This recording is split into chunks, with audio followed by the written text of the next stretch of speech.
we are looking at the 75th anniversary of the end of World War II this weekend, the commemorations, but one of the World War II heroes, 1942 in fact it was, Edward Teddy Sheean from Latrobe in northern Tasmania. Finally he's going to be recognised, Minister. Yes, Kieran, and it's great news that the Queen has agreed to the recommendation for the Governor-General, which is obviously announced this week by the Prime Minister himself. Teddy Sheean will be put forward for a posthumous Victoria Cross. Let's remember, this was an 18-year-old bloke who went to war. He was involved in the HMAS Armidale when it was under attack by Japanese bombers.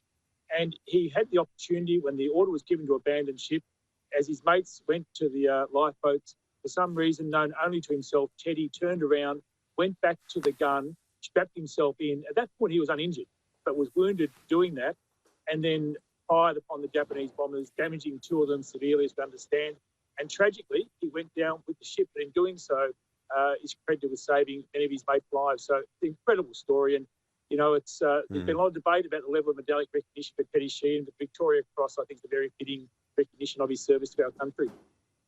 Yep, absolutely. And as the expert panel that the Prime Minister Commission said, the truth has always been there about this effort, this heroism from Teddy Sheean. Why did it take so long? Well, as you're well aware, Kieran, I'm sure many of your viewers are well aware, at the time, Teddy Sheean was recognised with a mention in dispatches, which is a high honour. There's no question about that. But there was always, I guess, a lingering doubt amongst people, amongst his former shipmates, amongst his family, that perhaps Sheean deserved higher recognition than that.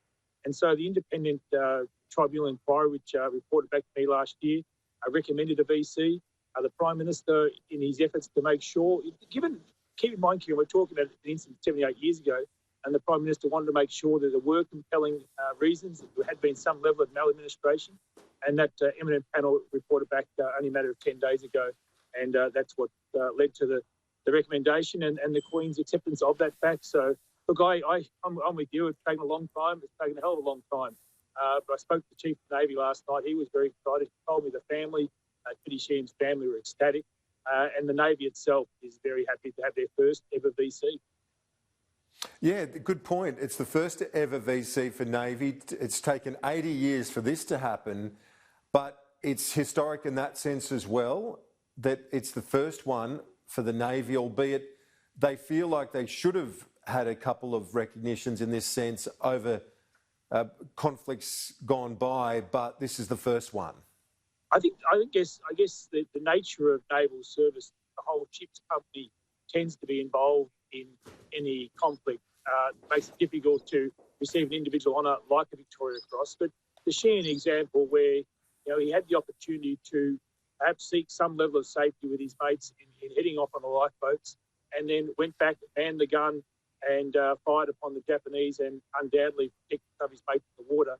That was an individual act of gallantry, of heroism that was deserving of Victoria Cross. And I for one, as a Defence Veterans Minister, I'm very pleased, very excited, and happy to see the announcement made. And I think it'll be well received as we enter this weekend of the 75th anniversary of the end of World War II. Yeah. So as we enter this weekend and we commemorate all those who served, we remember the 39,000 who lost their lives.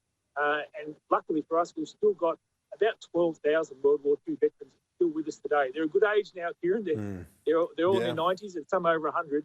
But I've had the chance to catch up with a few in the last week or 10 days, and they're very humble people. They're not too short all the fuss about some of them, but they are very appreciative of the support they're receiving. Yeah, wonderful generation. And just remind for our viewers what's happening this Saturday to mark the 75th anniversary of the end of World War II. Well, sadly, just like Anzac Day, this year we can't gather in large numbers. So there will be a national service televised from the Australian War Memorial in Canberra at 10 o'clock on Saturday. And we're asking Australians to get involved as well, though, with things like we're asking people to pose with a photograph of maybe one of their relatives who served, and to post on social media with a hashtag 1 in a million. And that 1 in a million refers to the fact that about 1 million Australians served in World War II. And we want them to tell their stories, and we will share that information on a virtual wall of respect. So I guess it's a modern twist on how we can commemorate an event like this when we can't gather in large numbers and do marches and that type of thing. But it's just to remind our veterans they're still in our thoughts, and obviously the 39,000 souls we lost in World War II deserve to be remembered on this very important occasion. They certainly do, and Teddy Sheean will be remembered as well. We've got a special, I should mention for our viewers, 8:30 Sunday night, Teddy Sheean to be awarded Victoria Cross. Minister, thank you very much for joining us live from Lakes Entrance. Thanks, Kieran. All the best.